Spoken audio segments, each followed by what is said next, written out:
آپ میں سے اکثر لوگ خضر علیہ السلام اور موسیٰ علیہ السلام کا قصہ جانتے ہیں کہ جب انہوں نے ایک سفر کا ارادہ کیا موسیٰ علیہ السلام نے خضر علیہ السلام کے ساتھ، تو خضر علیہ السلام نے کہا تھا کہ آپ نے راستے میں مجھ سے کچھ بھی نہیں پوچھنا۔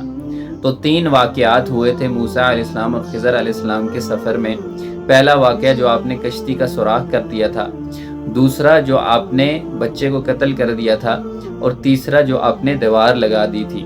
موسیٰ علیہ السلام نے پوچھا تھا تو آپ نے ایسا کیوں کیا؟ تو خضر علیہ السلام نے کہا تھا کہ میں نے آپ سے کہا تھا کہ آپ نے سفر میں نہیں پوچھنا۔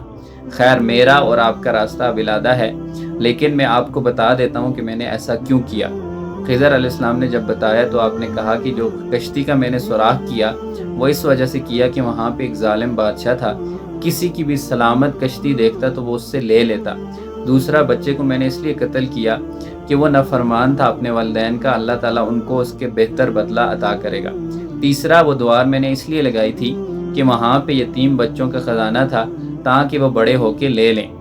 اب سبحان اللہ، یہ قصہ تھا، ہم نے پڑھتے ہیں، ہم چلے جاتے ہیں، لیکن اس قصے میں اللہ تعالیٰ ہمیں یہ بتانا چاہتا ہے کہ موسیٰ علیہ السلام کو تو اس کے بارے میں پتہ چل گیا، لیکن جس کے ساتھ یہ قصہ پیش آیا، جس کے ساتھ یہ ماجرا پیش آیا، جس کی کشتی کا سوراخ ہوا، جس کا بچہ قتل ہوا اور جس کے لیے دیوار لگائی گئی، ان کو اس کے بارے میں علم نہیں تھا، لیکن جو کچھ ان کے ساتھ ہوا اس میں ان کے لیے خیر تھی۔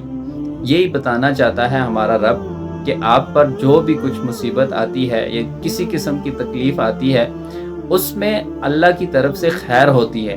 تو انسان کو چاہیے کہ وہ صبر کرے اور اس قصے سے سبق سیکھے کہ ہو سکتا ہے کہ آپ کو اس کے بدلے اللہ تعالیٰ بہتر دینا چاہ رہا ہو۔